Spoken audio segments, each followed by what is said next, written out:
salita ng Panginoon sa mga ito. Minsan pa, gawin natin yung nagsasabing pusong dalisay. Praise the Lord. Pusong dalisay, aking nais, nalikhain mo, Diyos, para sa akin. Pusong dalisay, ang aking nais, nalikhain mo, Diyos, para sa akin. Ay, samahin, pusong dalisay. Pusong dalisay, yes. Aking nais, nalikhain mo, Diyos, para sa akin. Pusong dalisay, aking nais, nalikhain mo, Diyos, para sa atin. Yes, isang pusong tapat, isang pusong tapat, na sa'yo'y nagmamahal. Isang pusong sa'yo'y walang alinlangan. Isang pusong tinitibok na ika'y karangalan. Ang lugo'y panunurin sa sa'yo lamang, Jesus. Sige pa, pusong dalisay,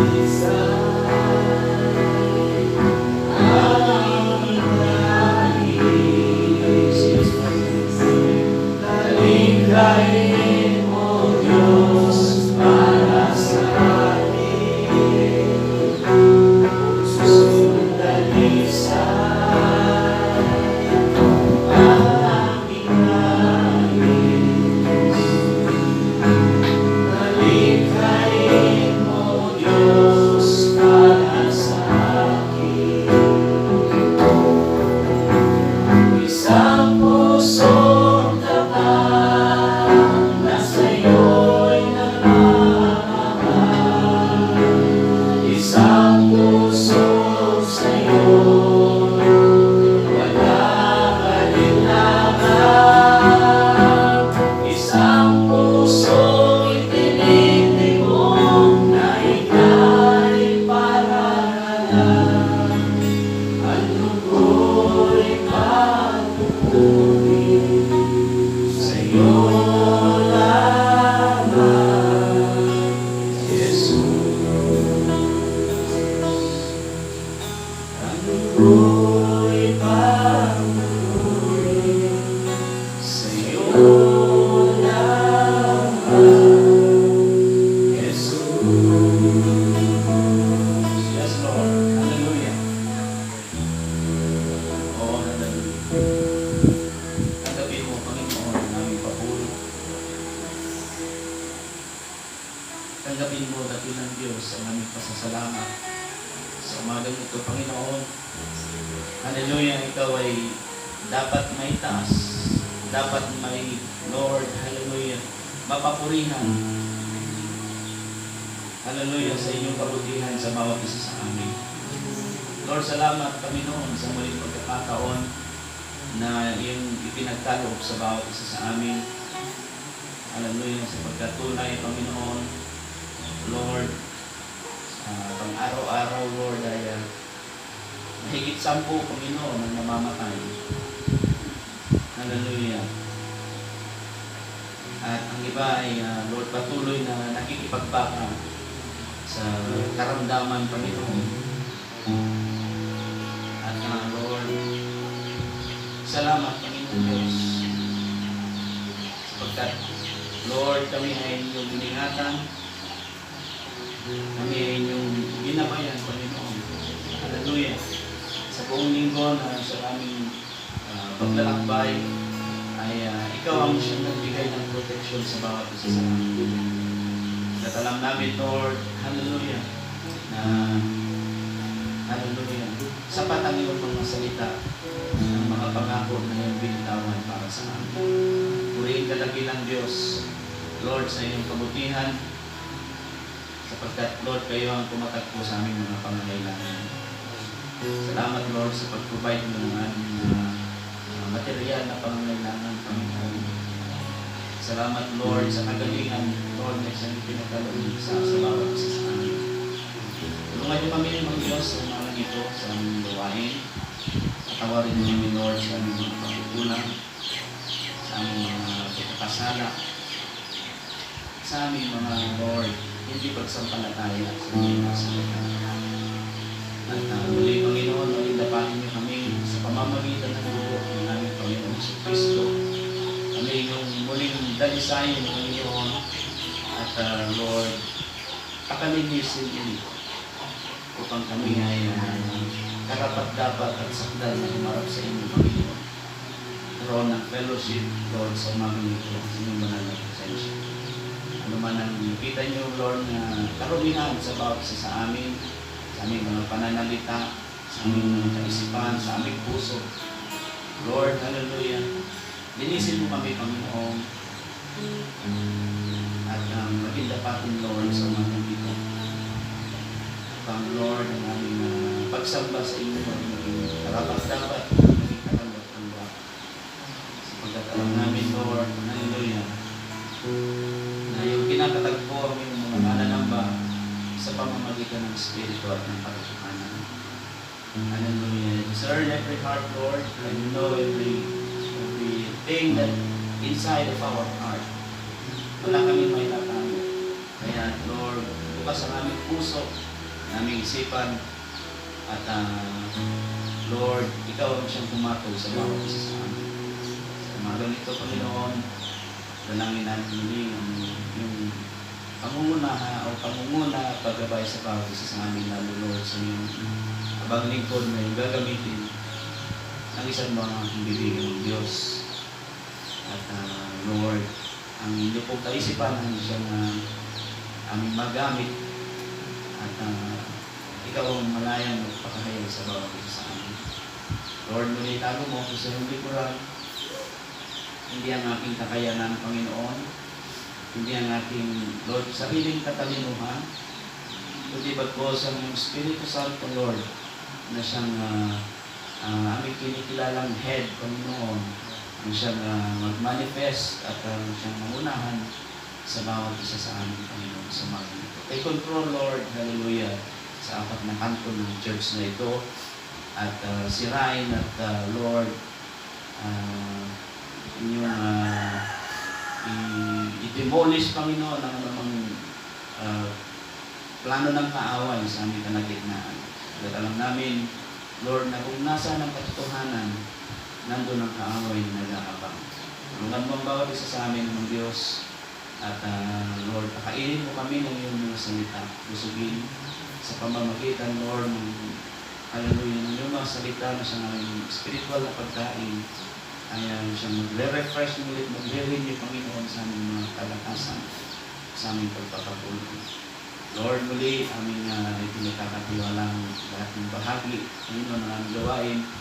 Ngayon din ang siyang aming dalangin sa aming mga kapatid, Lord, na siyang kapitado pa rin, Lord, ng community quarantine. Hallelujah. Dalangin namin ang mga kapatid na hindi nagkaroon ng kakayanan para makapunta sa church, Panginoon. Nawa sa munting bagay na ito, o munting pangangaral na ito, Panginoon, ay nasustain ka na lang ng Panginoon. Hindi na aming mga kapatid, Lord, sa bayang dagat na siyang apektado rin, Panginoon, yung virus na ito. Ay kayo din na siyang tumatagpo din ang bawat pangangailangan nila, Panginoon. Lord, kami ay umaasa ng higit sa aming inaasam. Alam namin, Lord, na ikaw ay maraming pangako sa amin. Alam namin na hindi kami mabibigo, Panginoon, sa umagang ito. At alam namin na ito siyang Diyos na hindi nagbabago, ang Diyos na siyang makapangyarihan sa lahat. At Lord, muli yan yung binabalik ang kapurihan, ang pagdadakila, pagtataas sa matamis na pangalan ng aming Panginoon Kristo Jesus. Amen.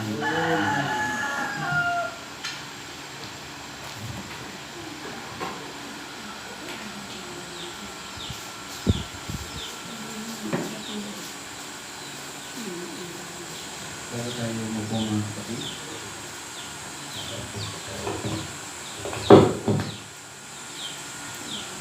Sa Revelation chapter 1. Revelation 1, Apocalypse 1.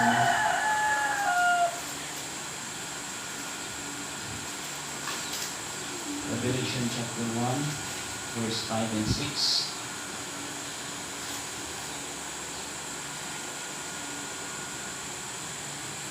Amen. Amen. And from Jesus Christ, who is the faithful witness and the first begotten of the dead, and the prince of the kings of the earth, unto him that loved us and washed us from our sins in his own blood, and hath made us kings and priests unto God and his Father. To him be the glory and dominion forever and ever. Amen. Sa Colossians chapter 1.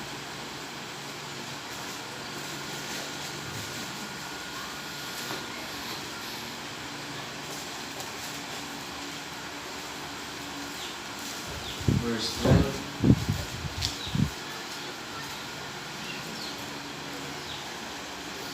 Giving thanks, 1:12 ng Colossians.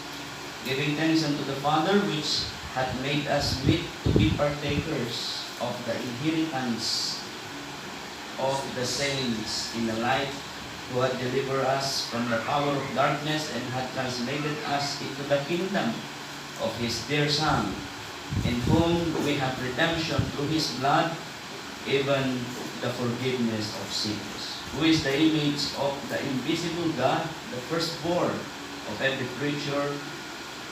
For by him were all things created, that are in heaven and that are in earth, visible and invisible, whether they be thrones or dominions or principalities or powers. All things were created by him and for him. Ang Panginoon ang magdagdag ng mga salita niyan. Mali na tayo po.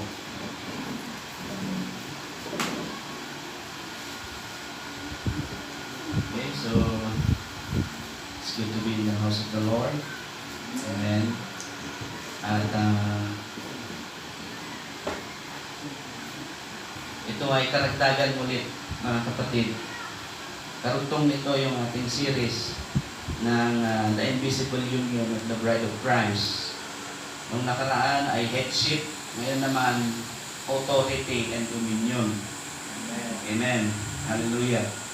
So, kung yung headship mo o yung kinikilalang Diyos at ang yung kinikilalang ulo ay nasa iyo, bibigyan kanya ngayon ng tinatawag na authority at ng dominion. Okay?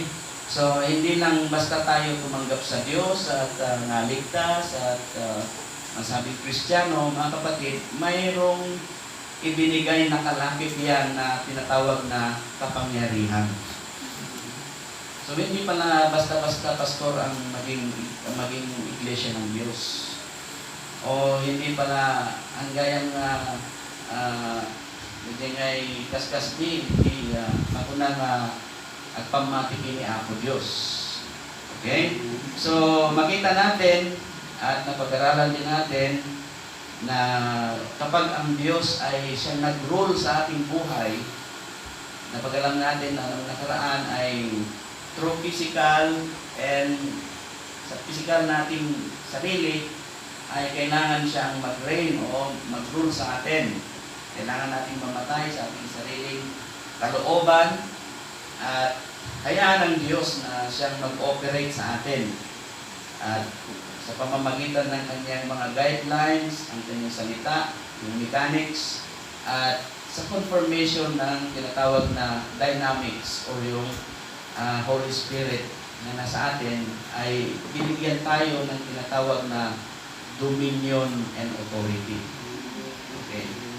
So, tignan lang natin muna mga kapatid yung ibig sabihin ng dominion sa Merriam-Webster Dictionary. Sabi niya, a power to rule, control of a country, region, etc. A land that ruler or government controls a country that was part, okay, of the British Empire that had its own government. So, yung pinakamalapit doon, ito, the land that a ruler or government controls, or the power to rule, control of a country, region, etc. Mayroon kang tinatawag na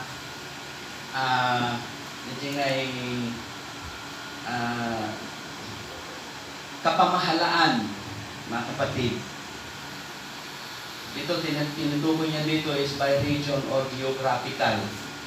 Dahil sabi niya, control of a country, region, or etc. Okay? And then, yung authority naman is the power to give orders. Okay? Orders to make decision, the power or to write, to direct, to control someone or something. Okay? The confident quality of someone who knows a lot about something, who is respected or obeyed by other people. A quality that makes something seem true or real. Yun yung authority, mga kapatid. Okay, so yung authority, it pertains to a person through groups of people or person. Yung dominion naman, mga kapatid, is through region or geographical na sinasakupan. So, nakita natin na ang Panginoon ay walang iba kundi ang ating Panginoong Jesucristo. Siya ay tinawag natin o tinawag sa Biblia na King of Kings. Amen. Pag sinabing King of Kings and Lord of Lords, sabihin, above all, He is the authority. Amen. Now, way back in the beginning, sa panahon ng ating magulang, si Eva at si Adan, ay makikita natin na they are created to be an authority or an authorized person, or they are created to be na meron silang pamamahalaan. Okay, sa Genesis chapter 1 verse 26, sabi niya dito, and God said, let us make man in our image, after our likeness, and let them have dominion. Kalakip, mga kapatid. Amen? Nung sila ay nilikha, mayroong kapamahalaan na ipinagkaloob ang Diyos sa kanila. Have dominion over the fish of the sea, and over of the fowl of the air, and over the cattle, and over all the earth, and over every creeping thing that creepeth upon the earth. Amen. Sa buong mundo, sa buong daigdig, ipinamahala ng Diyos kay Adan lahat. Over, sabi niya dito, mga kapatid, sabi niya, over all the earth, over all living things. It may creeping things, or they are or creeping insects, or you see, mga ibon, mga isda, lahat. Mga kapatid, ay pinagbigay na ipinagkatiwala ng Diyos kay Adan. Okay, so dito matutunghayan natin, mga kapatid, na ang kapamahalaan na ibinigay kay Adan, mga kapatid, ay sa pamamagitan ng kapangyarihan ng pag-ibig at ng pananampalataya. Amen. Okay? And then, mga kapatid, nung nakita natin na yung babae ay iniwan niya kanyang asawa, dinisrespect niya yung kanyang head. Mga kapatid, doon nung nagkasala sila mga kapatid, yung kapamahalaan na yon, or yung authority, yung dominion na yun na ibinigay ng Diyos sa kanila, nabitawan nila ngayon. Amen? Dahil sa disobedience, amen? Gapo iti, hang nga panagtulnog ka nagiti pamilin, kapsat, yung kapamahalaan na yon ay na-pervert at napunta sa kamay ng ating kaaway. Hallelujah. Kung titignan natin at susundan, nung sila ay nahiwalay doon sa tinatawag na presensya ng Diyos doon sa Garden of Eden, mga kapatid, doon na nagsimula na sila ay maghanap buhay. Doon na sila nag-umpisa na sila ay tumanda, nagkasakit, tama? Amen? Okay. Dahil nawala sa kanila yung tinatawag na dominion and authority. Handa nga pinagtalkan idan kapsat. Abay, gaputa, bida nga nagtungpal. Hindi sila sumunod, mga kapatid. And then, nakita natin na habang ibinibuild up ni Satan yung kanyang tinatawag na kingdom, amen, nag-umpisa siya kay Cain. Tama? Sa lineage ni Cain, nag-umpisa nga na diyan na nagpakilala yung kanilang mga tinatawag na profession. From Cain lineage, mga kapatid, doon na lumabas yung mga yung tinatawag na kakayanan ng tao para magkaroon sila ng kapamahalaan. They start to build their own civilization. They start to build, you see, by their material things, hindi nga naging productive sila, nag-create sila ng mga gamit na mga tools, mga kapatid, na pang-establish ng mga bagay, mga tools na ginagamit sa mga, you see, para to make life easier and simpler. Amen. And in this lineage, mga kapatid, makikita rin natin na sila din yung mga musikero. Right? Amen. So, kung titignan natin, doon sa dominion na kay Adan, yung dominion na is covered by, sa lahat ito ay, sabi niya, lahat dito ay nakukover niya yung political, yung economical, and then it's also religious, mga kapatid. They are all subject on that dominion na kay Adan. But when that dominion, mga kapatid, that authority, amen, departed from Adan, that authority perverted and make divisions. Amen. Nagkaroon ng pagkabahabahagi, nandiyan na nag-raise sila ng civilization, at dito sa civilization na ito, tinawag silang mga magsasaka. Meron silang leader dyan. Amen. And dito sa civilization na ito, tinawag silang mga magpapanday o yung mga dagiti makunata yung gumagawa ng mga metal craft, mga kapatid. At meron din silang leader dyan. At dumating sa time and point na nagkaroon sila ng unity. Amen? Sa panahon na kung saan ay sa lineage, mga kapatid, na pagkatapos ng flood, amen? Okay? Pagkatapos ng flood, dito sa Book of Genesis,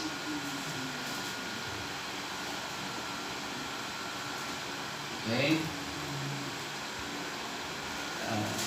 hanap ko yung lineage, mga kapatid. Okay, dito. Sa Genesis chapter 10. Okay. Ito yung after the flood, mga kapatid, ito yung pagkatapos ng purification o nung nagkaroon ng antediluvian world doon sa panahon na yon sa pamamagitan ng tubig. Na-replenish lahat at mayroong 8 persons na nakaligtas. Okay.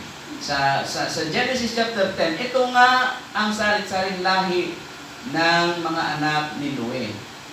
Si Sem, si Shem, at si Japhet. Sila ay nangagkaanak, sabi niya, pagkaraan ng bahang gumunaw.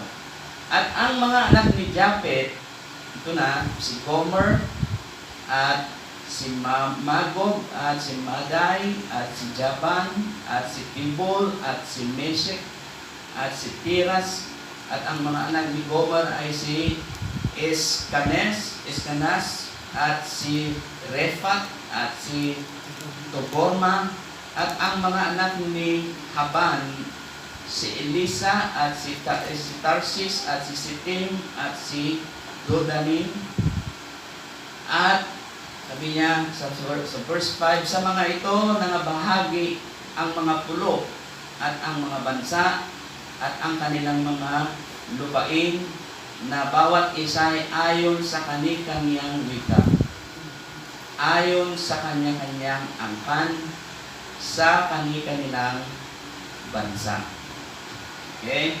So sabi ng prophet, these three sons of Noe or Noah represents, mga kapatid, you see, ang mga Israelites, Samaritans, at Gentiles. They also represents the true believer, the make-believer, and the unbeliever. Okay. So, ito yung mga anak ni Japhet at sa mga anak naman ni Cham. Sa verse 6, si Kas at si Mizraim at si Pat at si Canaan. At ang mga anak ni Kas ay si Seba at si Habila at si Sabta at si Raama at si Sabtek. At ang mga anak ni Raama ay si Sheba at si Tidan. At naging anak ni Kas si Nimrod. Si Nimrod from the lineage of si Cham, mga kapatid. Siyang nagpasimulang, sabi niya, siyang nagpasimulang maging makapangyarihan sa lupa. Okay, so ito na yung sinasabi nating power and dominion, o yung authority, mga kapatid, na perverted. Okay?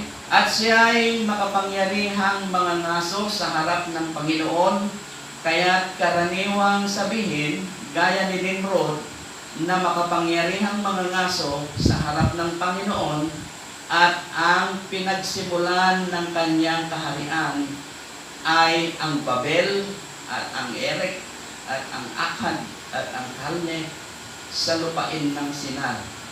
Okay? Buhat sa lupain niya ay napasa Assyria at itinayo ang Nineveh at ang Rehoboth at ang Kala at si Rasin at ang Rasin sa pamamagitan ng Nineveh at ang Kala na siyang malaking bayan.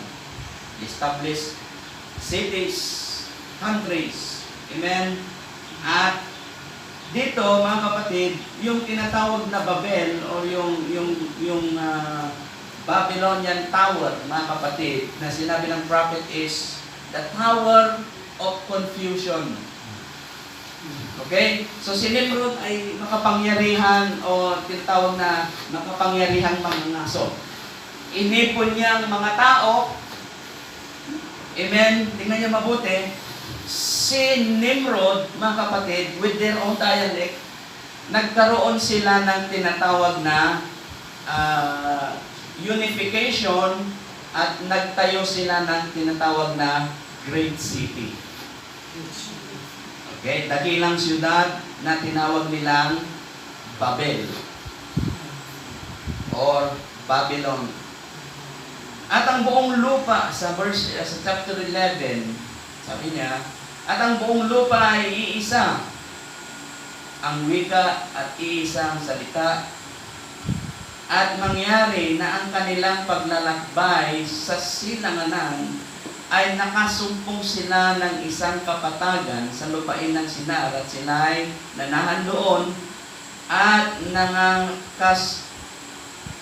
nagsangusapang, halikayo, tayo'y gumawa ng mga laryo at ating lulutuin mabuti, at inari nilang bato ang laryo at ang biton ay inaring argamasa, at nagsipagsabi, halikayo, magtayo tayo ng isang bayan natin at ng isang muog, at ang taluktok niyaon ay aabot hanggang sa langit, at magtataglay tayo ng isang pangalan, baka tayo ay mangalat sa ibabaw ng buong lupa. Sabi niya, okay, and they said to one another, go to and let us make brick and burn and shortly, sabi niya, and they had brick for stones and slim that had they for mortar. And they said, go to, let us build us a city and a tower whose top may reach unto heaven, and let us make us a name, lest we be scattered abroad upon the face of the whole earth. Yung Tower of Babylon, mga kapatid, nabanggit yan doon sa Book of Revelation. Tama? It represents confusion. It represents political power. Amen? Perverted political power, perverted economical power, at perverted, mga kapatid, religious power. Makita natin si Nimrod, mga kapatid, na kanilang pinuno, gusto nilang makarating sa langit sa pamamagitan ng kanilang sariling kakayanan at pamumuno. Okay? But if that is not, amen, hindi yan hinayaan ng Diyos, at mga kapatid, sila ay binago ng Diyos yung kanilang mga salita. At bumaba ang Panginoon sa verse 5 ng Genesis 11. Sabi niya, upang tignan ng bayan at ang buog na itinayo ng mga anak ng tao. At sinabi ng Panginoon, narito sila ay iisang bayan, at sila ay, sabi niya, iisang bayan, at silang lahat ay may isang wika. Amen. At ito ang kanilang pinasimulang gawin, at gayon, sabi niya, ngayon nga'y walang makakasawata sa anumang kanilang banaking gawin. Halikayo, tayo'y bumaba, at diyan din ay ating buluhin ang kanilang wika, na anupat sila'y huwag magtalastasan sa kanilang salita. Ganito pinanabog sila ng Panginoon mula riyam sa ibabaw ng buong lupa, at kanilang iniwan ang pagtatayo ng bayan. Kaya ang pangalang itinawag ay Babel, sapagkat doon ginulo ng Panginoon ang wika ng buong lupa, at mula roon ay pinanabog sila ng Panginoon sa ibabaw ng buong lupa. Okay. So they have their dominion, they have authority, they make their own, you see, cities and countries by their own might and power. Amen. Perverted yan, mga kapatid. Hanggang sa, tingnan nyo mabuti, tingnan natin sa huling panahon, dahil yung Tower of Babylon na ito, though hindi natin yan nakikita literally, mayroong spiritual Babylon na nangyayari ngayon. Okay? So this spiritual Babylon na ito, amen, they have their own dialect. At dati bukod na nga sao. Amen? Sino ba ang bansang mayroong very common na salita? Hindi ba ang Amerika? Tama? Is that right? Yes. Amerika, yung kanilang salita, mga kapatid, meron silang isang salita. At ang ginagamit ng buong mundo na basihan ng currency, walang iba kundi ang kanilang currency. Right? Amen. Yung dollar, mga kapatid, o yung dolyar, yan dyan nakabase yung tinatawag na standard ng rate ng lahat ng pera. Kasi yung currency nila, mga kapatid, you see, ito yung ginagawang batayan. Okay, ilan ba ang rate ng peso sa dollar? Ilan ba ang rate ng dollar sa euro? Ilan ba ang rate ng dollar sa yen? Okay, so this currency is universal. Mga kapatid, pwede mong gamitin kahit nasa ibang bansa ka, pwede mong gamitin ang dollar. Tama? Yung peso, pag dala mo sa ibang bansa, ipalit mo ng pera nila doon sa kanilang bansa para magamit mo. Pero yung dollar, kahit nasaan ka, pwede mong ipalit yun. Amen? So, look at this authority and power that they have. Political, mga kapatid, makapangyarihan ng Amerika. Tama ba?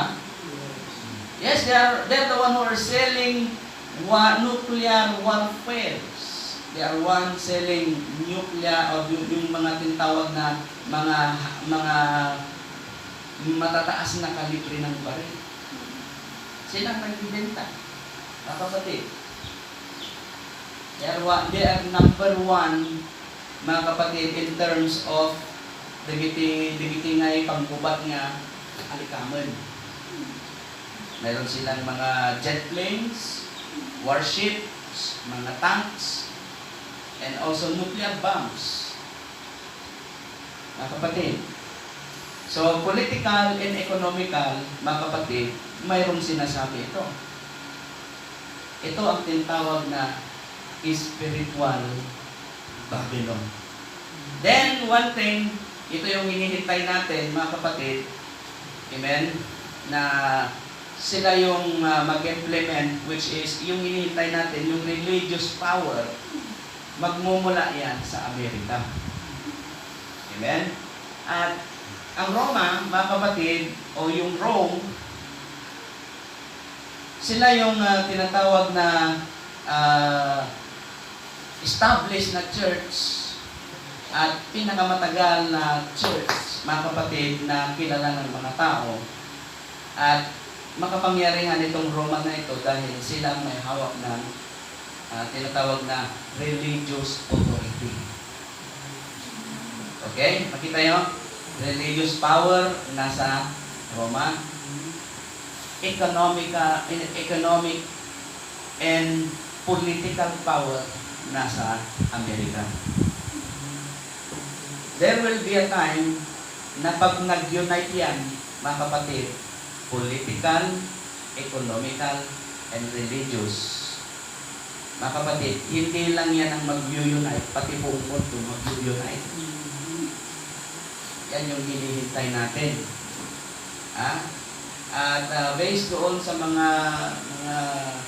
juries at mga naiisip ng mga end-time believers na itong pandemic na ito is the key to unite all the nation.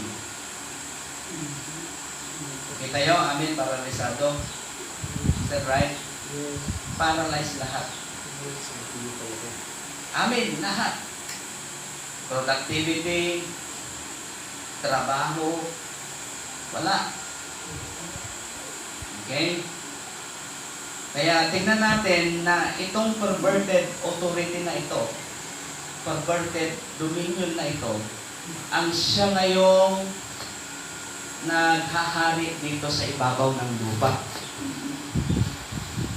Wala kang magawa. Bakit? Kaya nga sabi ni Pablo hindi tayo tingnan natin, sa Ephesians chapter 6. Tingnan niyo mabuti. Okay? Ephesians chapter 6.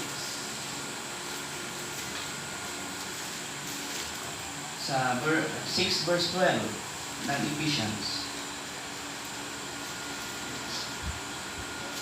Kita yan? For we wrestle not against flesh and blood, but against, principalities. Ano yan? Kapangyarihan yan, mga kapatid. Ano pa? Sabi niya, against powers, against rulers of the darkness of this world, against spiritual wickedness in high places. Sapagkat ang ating pakikibaka, sabi ng ating kapatid na si Pablo, ay hindi laban sa laman at dugo, hindi laban sa mga pamunuan.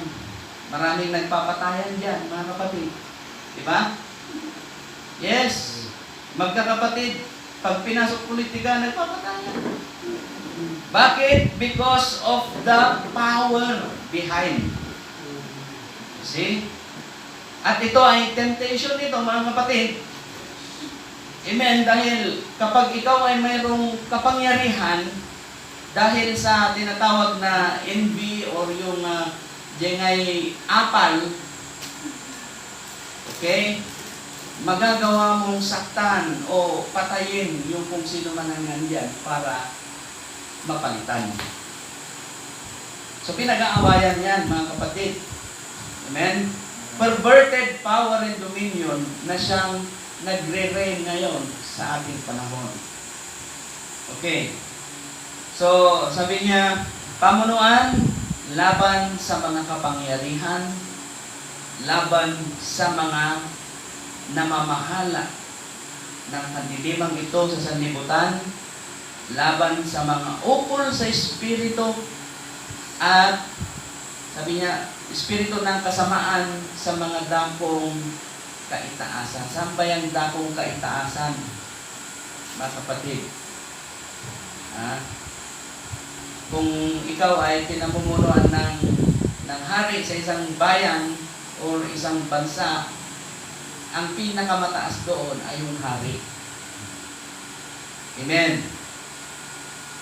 At mga kapatid, sa spiritual realm, pagdating sa ganyan, mga kapatid, ang naghahari ngayon sa pamamagitan ng relihiyon ay walang iba kundi ang Roman Catholic Church. Silang nagbibigta, mga kapatid. At tingnan nyo mabuti, sila ang pinakamayaman na church sa buong mundo. Bakit? Dahil lahat ng yaman, mga kapatid, dinadala ng yung mga tinatawag na first stations, mga kapatid. Halimbawa, dito sa Pilipinas, ilan ang mga churches nila, ilan ang mga obispo nila, ilan ang mga parishes nila, mga kapatid. For every municipal, mayroong church. Right? Every church, mga kapatid, may mga nagbibigay ng donations, may nagbibigay ng mga offerings, may mga nagbibigay. Yung mga perang yan, mga kapatid, kinukonsolidate nila yan at ipinapadala doon. See? Bukod pa yung mga kickback nila. Kasi may mga napapanood ako na kapwa pare, nag-aaway dahil sa offering. Amen. Mga golds, mga kapatid, at tingnan nyo, pag di pa ako nakakontay, pero through internet, nakikita ko na doon sa Vatican, lahat ng kanilang mga gamit, they are gold-plated. Even those Jepopa nga, di nga yung seremonyada nga, bagi ni Kristo, minum tayo, ti Dara, na nakasunang malati yung mininom. Diba? Ginto yun. Yung mga golden mga candlestands at yung mga ginto, lahat yun. Mga kapatid. Kaya, you see, behind, tingnan nyo mabuti, yung rulership nitong religious na ito, mga kapatid, nabubulagan ang mga tao. Mayroong mga iba na medyo nabubuksan ng kanilang mga kaisipan. Sabi nila, I believe si President Duterte yata yung binabatikos nila noon. Sabi niya, bakit hindi na lang kayo tumulong? Eh, ang dami ninyong pera. Nasukayan na kapsat, they have their shares of stocks. Mga kapatid, sa mga number 1 producing of liquors dito sa bansa. Largest stocks. Ibig sabihin, yung shares of stocks nila sa San Miguel Corporation, malaki. Let's say, maybe it is about 70 or 60% kanila ang shares of stocks. Lahat ng mga eskwelahan na public sa Manila, mayroon din silang mga shares of stocks. Meron nga nagsabi, bakit kaya ang mga pare, lagi silang umaasa sa mga donation, samantalang napakarami nilang shares of stocks sa mga kumpanya. Bakit hindi kaya ang mga pare at mga Katoliko tumulong sa mga mahihirap din? Diba? Di ba kayo nagtataka? Pag ang mga madre at mga pare humingi ng tulong sa publiko, maraming nagdodonate. Tama? Ibig sabihin, yung pera ng tao, ginagawa nilang kawang gawa sa iba, pero hindi lahat ibinibigay. Perverted authority and dominion. You see, in the political realm, mga kapatid, ngayon, mga kapatid, you see, economic and political, mga kapatid, you see, napakaraming mga issues ngayon. Ano ngayon, mga kapatid, dahil sa mga ayuda na yan, ado ite makunatao. Bakit, mga kapatid? Because that is the perverted dominion and authority na, mga kapatid, ang naghahari ay si Satan. Today the message, Satan's Eden. Kasi, makita ninyo doon na kung ang Diyos ay mayroong peace, beautiful Garden of Eden. Si Satan naman, you see, destructive, filthiest Eden. Dito ngayon sa lupa, yan ang Satan's Eden. Wherein prostitutions are legal, abortions are legal, you see, same-sex marriage are legal, you see, perverted sex or yung homosexuality is legal, mga kapatid, that is Satan's Eden.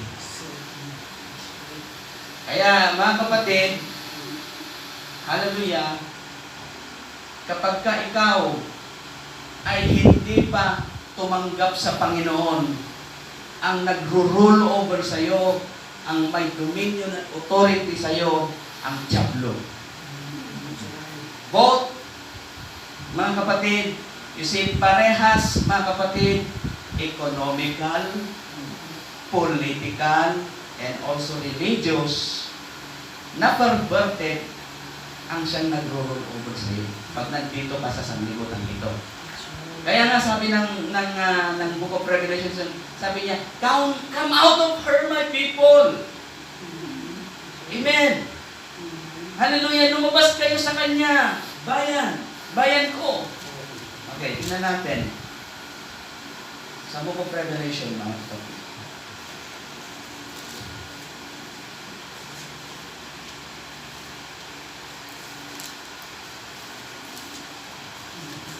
Hallelujah.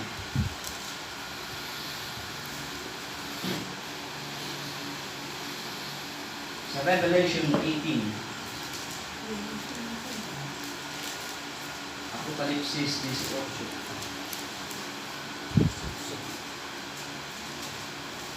Sabi niya, sa verse 1, and after these things I saw another angel came down from heaven, having great power. Amen. Kaninong kapangyarihan yan? Mula sa Diyos. Amen. Sabi niya, and the earth was lightened with His glory, And he cried mightily with a strong voice, saying, Babylon, the great is fallen, and is become the habitation of devils. Amen. And the hold of every false spirit, and a cage of every unclean and hateful bird. For all nations have drunk of the wine of the wrath of her fornication. Spiritual fornication ito, mga kapatid. And the kings of the earth have committed fornication with her. And the merchants of the earth, tignan nyo, mga kapatid. Merchants of the earth, kings of the earth, sabi niya, are waxed rich through the abundance of her delicacies. Political and economical and religious, mga kapatid. Then sabi niya, okay, and I heard another voice from heaven saying, Come out of her, my people, that ye be not partakers of her sins, and that ye receive not of her plagues. For her sins have reached unto heaven. Same thing like the Tower of Babylon. Let us make a country, a city, and have a tower that reaches over heaven with perverted dominion and authority. Hallelujah. The same thing with this Babylon, mga kapatid. Oh, Babylon, Babylon great is fallen. Hallelujah. Now, yung Gentile kingdom na ito, mga kapatid, na pinag-aralan natin, you see, nakita natin na mayroong tinatawag na bato na gumulong mula sa bundok. Concerning about the book of Daniel, yung vision na nakita, mga kapatid, or yung panaginip na in-interpret nitong si Daniel, mayroong rock of offense na gumulong. Yung word of truth nagmanifest.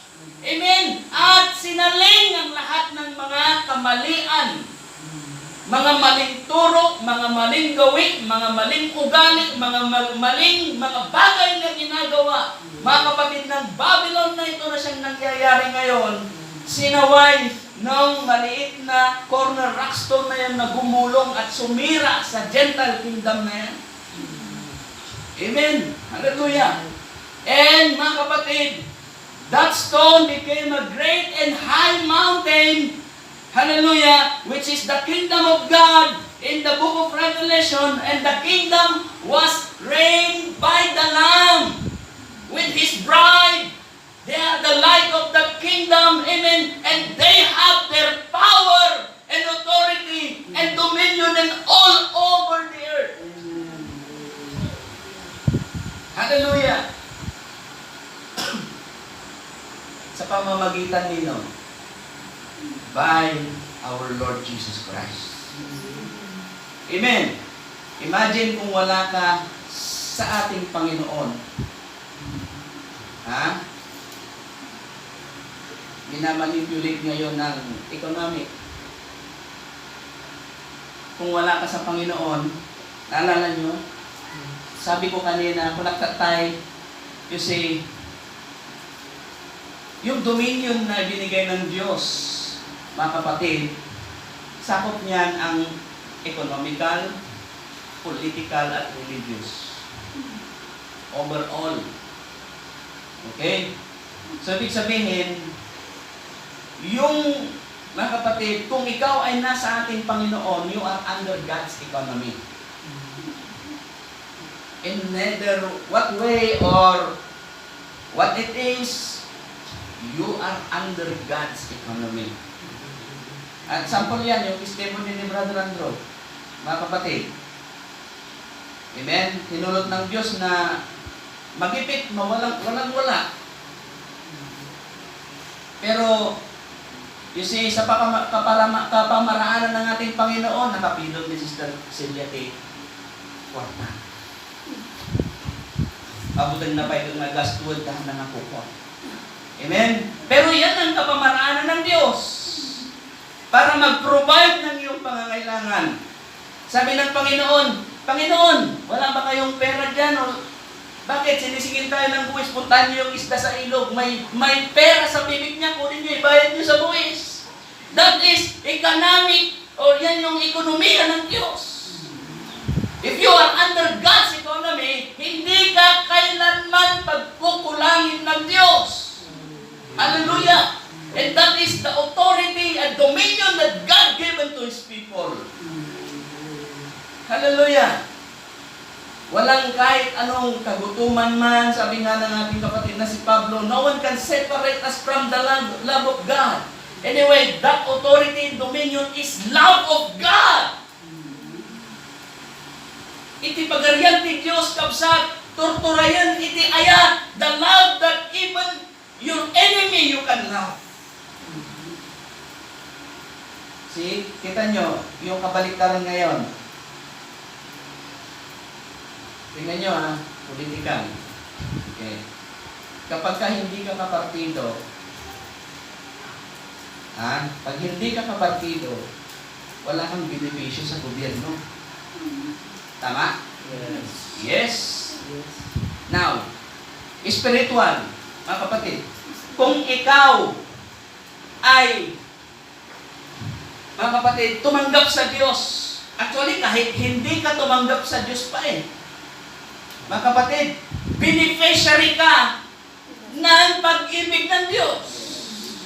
Amen! So, ibig sabihin, for those both unclean sinners, mga kapatid, filthy men, they are still beneficiaries of this authority and dominion of God.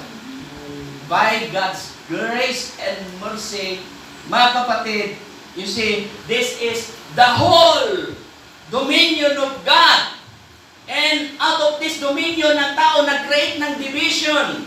Mga kapatid, dito sa part na ito, sa region na ito, economical. Dito sa region na ito, political. Dito sa region na ito, spiritual. But overall, they are under the dominion and authority of God. They just perverted it.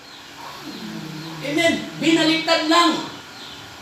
Pinadakas na lang, kapsa.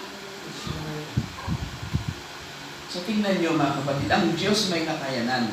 Binasa natin sa Corinthians, or dun sa Colossians, sinabi natin doon, at nakita natin doon, mga kapatid, sabi niya, okay, give thanks unto the Father which had made us to be partakers of the inheritance of the saints in light.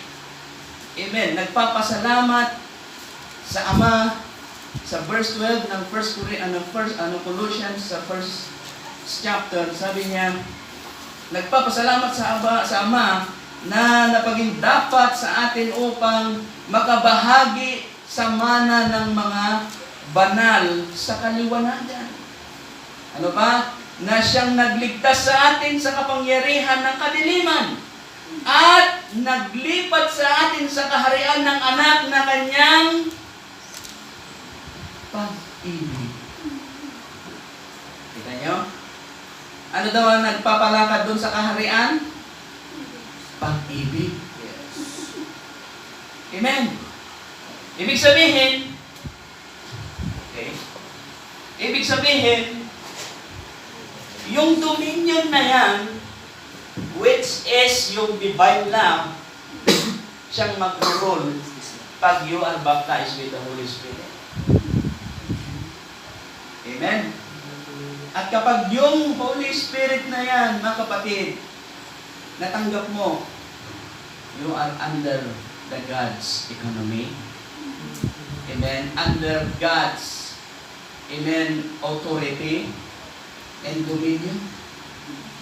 Yun nga lang ngayon, mga kapatid, hallelujah, dahil sa ang tao ay diyangay nahahati, nahahati yung kanilang atensyon, imbis na, kaya nga sabi ng ating Panginoon doon sa Book of Revelation, sabi niya dapat kung ikaw mainit, mainit ka. Dapat ikaw kung malamig, malamig ka. Tama? Ayaw ng Diyos yung nasa nasa middle ka. Ayaw niyang Diyos nung nasa gitna ka o yung borderline. Bakit? Mga kapatid, hindi malaman ng Diyos, you see, o hindi malaman ng kahit sino, mga kapatid, kung ano nga talagang tayo ng isang tao nasa borderline. Kasi sinasabi niya, yes, I'm a Christian, Kristiyano ako, gusto, kilala ko si Brother Branham, ganito, nabasa ko na lahat yung from 1940 hanggang 1965 na message, Brother Branham, Kristiyano ko. Pero yung trabaho at yung ugali, iba naman sa sinasabi, mga kapatid, you see, hindi mo alam kung ano nga talaga, borderline. Okay. So kung makita natin at tignan natin, huwag tayong maging tinatawag na borderline believers. Dahil kung tanggapin mo ang Diyos, sapat at nag-uumapaw ang pangako ng Diyos sa atin. If we say we are under God's economy, God will provide according to our need. Amen? Yung authority and dominion na yan na binigay ng Diyos sa atin, dapat alam nating i-execute o gamitin. Yes. Amen? Sa Matthew chapter 13. Ito na yung dominion na ibinigay, yung authority na ibinigay ng ating Panginoon sa atin. Iba, gumagamit ng authority, pero mga kapatid, yung authority na ginagamit nila, napapakinabangan nila. Actually, okay, ito, tingnan natin ha. Sa Matthew chapter 13, sa verse 1, sabi niya, the same day went Jesus out of the house and sat by the seaside, and great multitudes were gathered together unto him, so that he went into the ship and sat, and the whole multitude stood on the shore. And he spake many things unto them in parables, saying, behold, okay, iba yata mga kapatid. Or 10 pala, excuse me. Sa Matthew chapter 10. Okay. Excuse me. Sa Matthew chapter 10, sabi niya, and when he had called unto him his 12 disciples, he gave them power against unclean spirits, to cast them out, and to heal all manner of sickness, and all manner of disease. And the names, okay? So, yun na yung mga pangalan ng mga apostles. Ibig sabihin, nagbigay ng authority ang Diyos. Una sa mga disciples, hindi pa sila, mga kapatid, wala pa yung Holy Spirit na pangako ng Diyos, mayroon na silang authority. Amen. Isa pa dyan, mga kapatid, yung Mark 16, sabi niya, okay, these signs shall follow them. Sabi niya sa Mark 16. Okay. Okay. Sabi niya sa verse 15, and he said unto them, go ye into all the world, and preach the gospel to every creature. He that believeth and is baptized shall be saved, but he that believeth not shall be damned. Verse 17, and this sign shall follow them that believe. Ito daw yung susunod sa kanila na mga sumasampalataya o sasampalataya. Sabi niya, okay, in my name. When we use a name, it has an authority. Amen. Kaya nga mga kapatid, itong dalawa, si Cephas at si John, nung sila ay nandun I believe it is in the Pearl Gate, yata yung hindi ako nagkakamali. You see, nung sila nagpagaling, question sila ng tao, sa anong authority at anong pangalan kayo nagpapagaling, sabi ng dalawa, sa pangalan ng Panginoong Jesucristo na inyong ipinako sa krus. Amen. Hallelujah. So ibig sabihin, the name Jesus is the most powerful name above all names. Amen. If you have that name, you see, sabi ng prophet, the word Jesus is, you see, it is given by angel. That name was given by angel Gabriel. Amen. Never spoke by a human lips. But when the first time that when you see, the lips of this man speak, to the dead. You see, dijinay na tayo maubing Chinese ni Elizabeth, sabi niya, in the name of Jesus. The name of Jesus. Then nung narinig nung si John the Baptist na sinapupunan nung tiyan ng kanyang magulang, with 6 months na walang signs na buhay, mga kapatid, nagpakita ng sign na siya ay buhay doon. Ibig sabihin, the power and authority inside of this name is very powerful.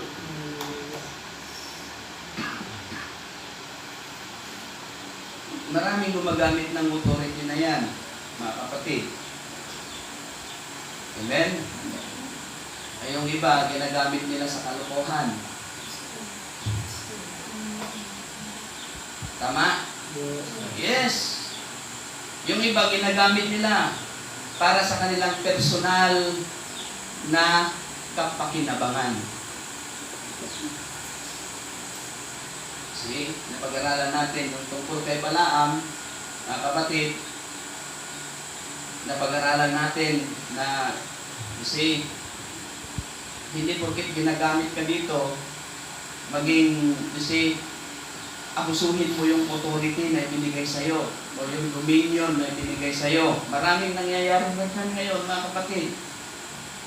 You see, ginagamit yung pastorship para sa kanilang personal na interest. Walang exemption dito. Even inside of the message, mga kapatid, mayroong mga ginagamit ng kaaway. See? So let's pray for the God's always perfect will na sana with this right authority and dominion ang mag-reign sa isang church. Mga kapatid, kasi minsan dahil lang sa gusto ng isang tao o dahil lang sa gusto ng mga iilan, you see, pinipilit na maatim yung gustong maatim. Kahit pa mag-suffer yung laity or yung church, basta ma-reach yung target, walang problema. Bakit? For their own sake of glorification. That's wrong. Mali yun, mga kapatid. If God know your name, He will provide it according to your needs and by the will of God. Wait for the perfect time. And sabi ng Scripture yan, mga kapatid, di ko sinabi yan. Sabi ng Scripture, in everything there's a season. A season to cast out, a season to collect, a season to build, a season to reap, a season to sow. A season to mourn, a season of joy, and everything there's a season. So, which means, if you need something under, amen, under the authority and dominion of God, God will not hesitate to provide your needs. If you claim that you are a Christian, amen, you know your authority, ask and it shall be given. Right? Knock and the door will open. Amen. Ang kapahayagan, mga kapatid, hindi yan na pag-aaralan. Ang kapahayagan, mga kapatid, nagmumula yan sa langit sa Panginoon. Amen. At kung hindi buksan ng Diyos yan, wait for the perfect time.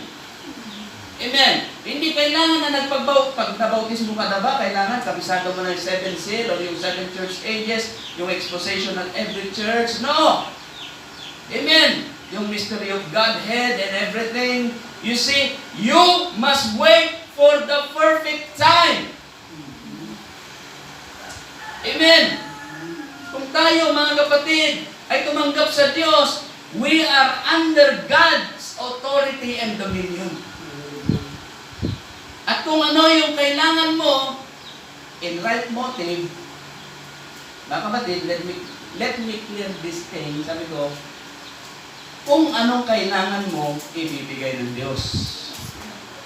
Pero, kung anong gusto mo, pag-isipan mo kung kalooban o hindi. Kasi kung gusto mo lang, mga kapatid, gaya nung lagi kong ini-example dito, Lord, pray ako ng pray, gusto kong magkaroon ng Innova.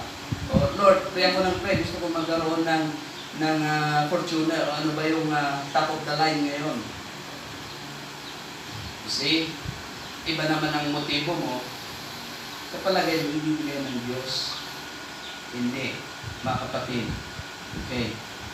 So, we must also see kung ano yung kailangan mo, ibibigay yan ng Diyos sa'yo. Huwag mong pilitin, kapatid, kasi kung pinilit mo, permissive will yan. At pag sinabi natin permissive will, okay, tingnan ko kung makita ko yung quote, mga kapatid. Kapag ka sinabing permissive will, okay, mayroong chance na mag-suffer ka. Tama ba yun, mga kapatid? Pag pinilit mo yung permissive will,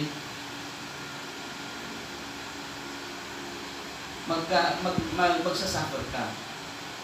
Pero, mga kapatid, kung yan ay perfect will, lahat yan, smooth lahat. Walang nagre-reklamo, wala kang maririnig na negatibo. Magugulat ka na lang, andyan na, praise the Lord, hallelujah! Nag-provide ang Diyos! You see? Okay, and speaking about authority. Okay? Sa 1947, December 21, sa paragraph 12, sabi niya, okay, here not long ago, I was facing a very hideous demon that was crushing me, cursing me, and spitting on me, trying to go and biting at me in the straitjacket, and I went to meet that demon, and I knew that one thing, that first Christ died to free that man from that demon. Okay? Isa sa mga authority, mga kapatid, kapangyarihang magpalayas ng demonyo. Okay? That's the word. I know the angel of the Lord came to me that night, spoke to me, telling me that nothing could stand before the prayer. If I could get the people to believe me and should be sincere when I prayed, therefore I had been double witness. Then I asked him through the name of Jesus Christ, kita nyo, to come out of that person. And the man was took out of his straitjacket and went home normally in his right mind. Why? Because in the authority of the name of Jesus Christ, oh my, every demon in hell is subject to that. That's right. It's the name of all names. Jesus wasn't given by human lips. Holy Spirit, the great Gabriel it was, and came down to told Mary to call his name Jesus. And the first time, ito na yung sinabi ko kanina, that name was ever spoke by mortal lips went into the ears of a mortal. The dead baby in the mother leaped for joy, John the Baptist. Is that right? It was 6 months without life, received life. Then as soon as those words came into her baby leaped for joy. Ngayon, yung pangalan, mga kapatid, kasi yung pangalan is just very common to us. Iba nga, yung nakasharing nga namin ni Brother Tilong doon sa palengke, hindi daw Jesus ang pangalan ng Diyos eh. Yung ngay malaglato ti Nyong, kapsat nga bago kinashiran. Instead, minak pa niya ako na nag-share sa kanya. Ang nangyari, na-stroke na yun siya. Napangting simmanod yung dila na kapsat. See? Denying the name of Jesus. Kita yun? Ang pangalan daw ng Diyos, Yaba. Sabi ko, saan tayo sa Biblia nila nabasa yung Yaba? Alam nyo ba? Okay, binasa natin kanina doon sa, balikan lang natin, may biglang pumasok sa akin. Dito sa first, sa Colossians pa rin, doon sa text natin. Okay. Tingnan niyo mabuti, mga kapatid. Sa verse 14, in whom we have redemption through His blood, even the forgiveness of sins. Sa verse 15, who is the invisible, or who is the image of the invisible God, the firstborn of every creature. Tingnan niyo mabuti ha.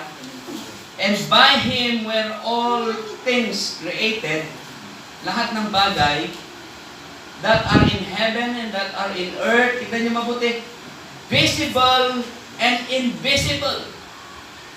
Yung nasabi ni Pastor Raymond dito na never ever heard because God is unaudible, unexplicable. Amen. Pero He is God, and when He manifested in flesh, mga kapatid, doon na narinig ang pangalan ng Diyos. In the Old Testament, alam niyo ba na hindi talagang Jehovah ang pangalan ng Diyos in the Old Testament? You cannot pronounce it with your own lips because the word Jehovah, G-B-H-O, or G-B-H-V, mga kapatid, walang vowels, puro consonant lahat. Kaya noon, mga kapatid, in the Old Testament, when they see and heard about God, they said, Jah! Jah! Because you cannot explain it, you cannot read it. Yes. Ginawa lang yan, mga kapatid, ng mga theologian just to pronounce the word. But in reality, hindi mo pwedeng ma-pronounce yan. Amen! Hallelujah! Basahin mo nga yung J-H-V-H. Ha? Hindi mo ma-pronounce. Ginawa ng theologians, mga kapatid, nilakyan nila ng mga vowels. You see? Now, in the New Testament, nung dumating ang ating Panginoon, sabi niya dito, no mortal lips ever yet pronounced that name. When the mortal lips pronounce that and the mortal ear hear that name, mga kapatid, nagbigay yung authority, mga kapatid, nagbigay ng buhay doon sa batang patay. Meaning, the life giver, the authority of God, nandun. Amen. Hallelujah. Invisible, visible and invisible. Hindi mo mapakinggan noon, mga kapatid, sabi nila, they are still confused. Mga kapatid, that Jesus Christ is, kung Diyos nga ba siya o hindi. Bakit? Kasi Son. Pag sinabing Son, may beginning. Tama? Okay, let me clear this thing. Yung sonship, mga kapatid, you see, may beginning. Okay? Yung sonship, yung tinatawag na, okay, yung ministry of that sonship. Kasi hindi naman makapag-minister ng Diyos kung nananatili siyang spirit eh. Tama? Is that right? Yes. Hindi mo maririnig, hindi mo, you see, makikita dahil in that condition, mga kapatid, hindi mo mauunawaan.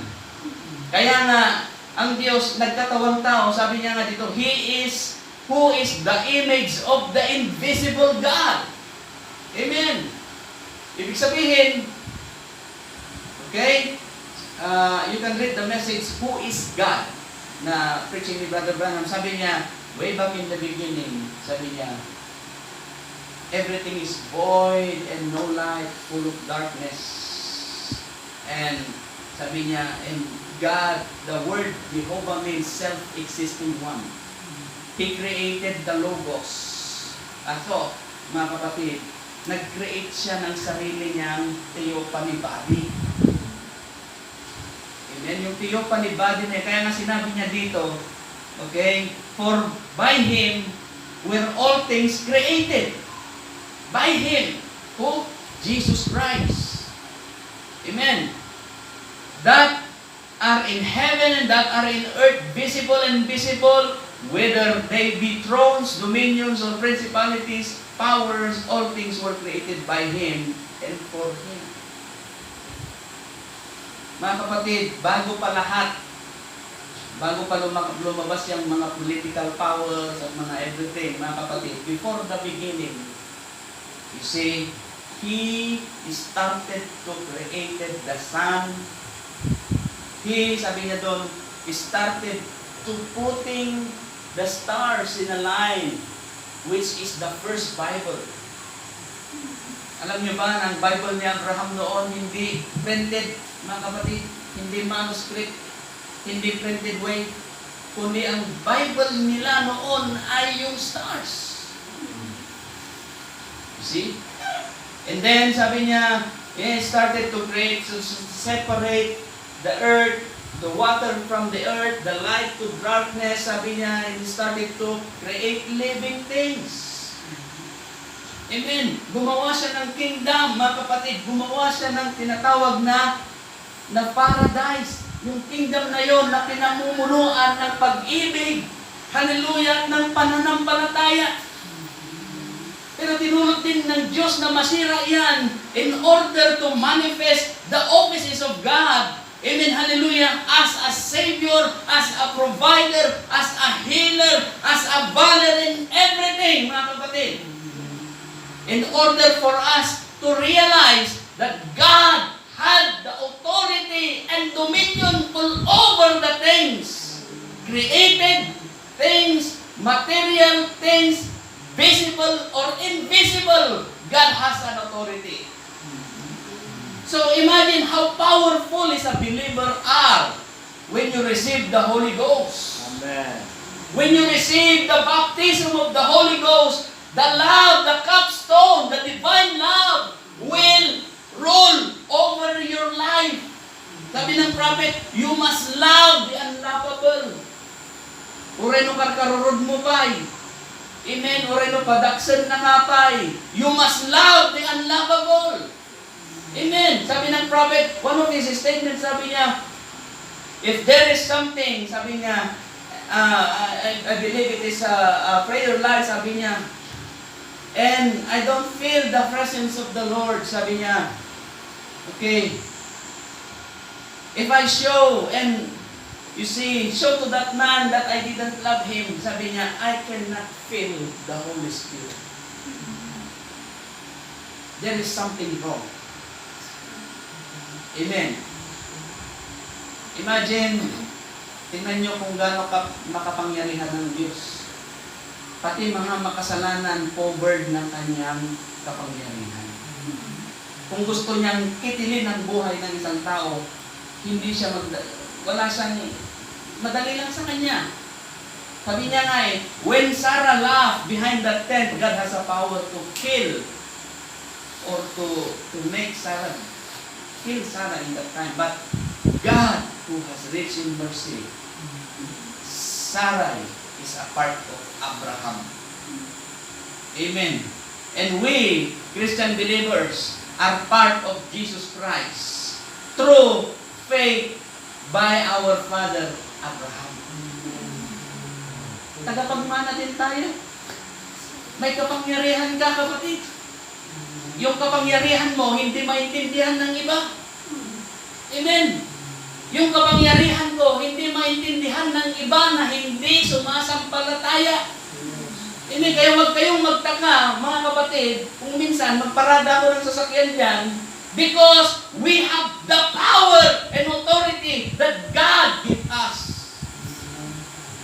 Bakit? Because we are full of prayers.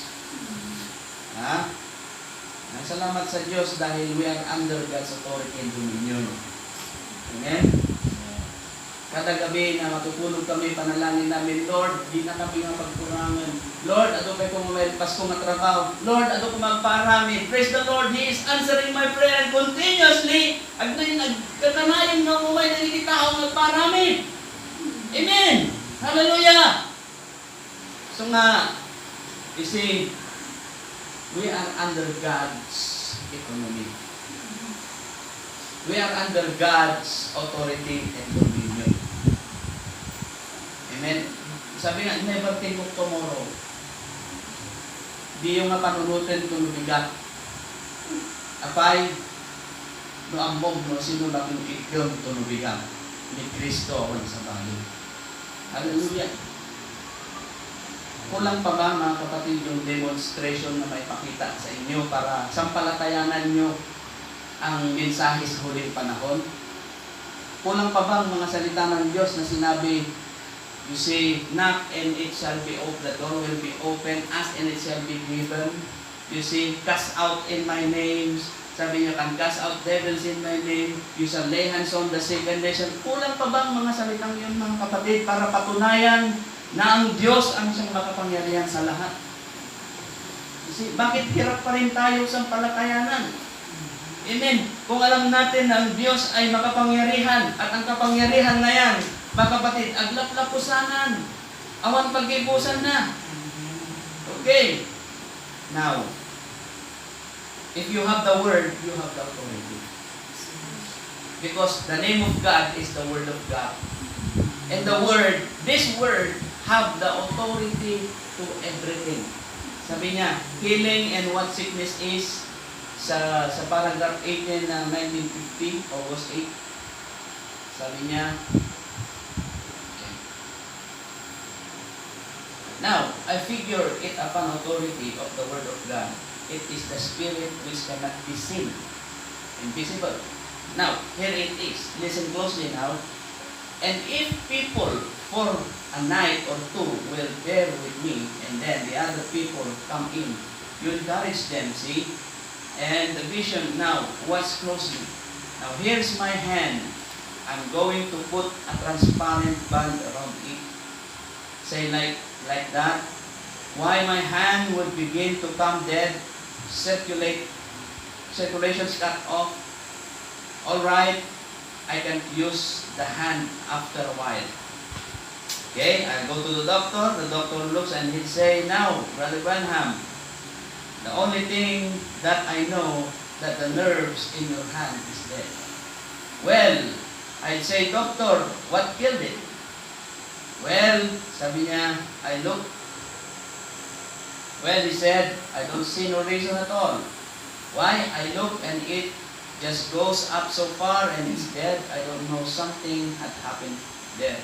Well, if could see it or feel it and it got it there, I don't see no reason.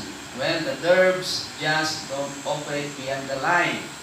They just dead there and but the hand's dead. Now what's happened?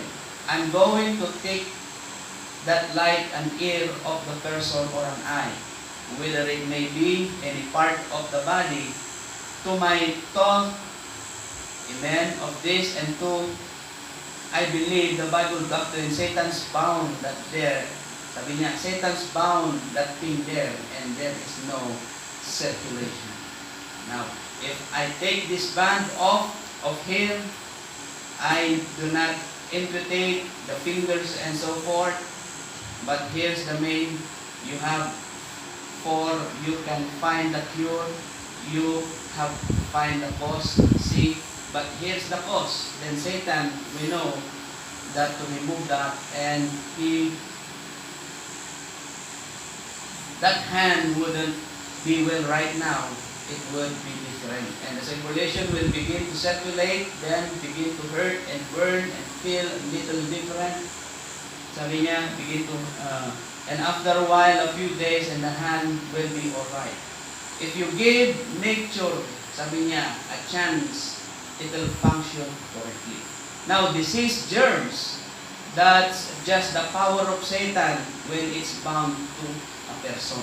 And when that spirit is cast off of their nature will take care of itself. That person will go and healing, they will go and whatever is wrong with them, they'll get well. Okay? Yung authority nasa word. Okay? At sabi niya, amen, na hayaan mong mag-circulate, hayaan mo yung nature that heal itself. See?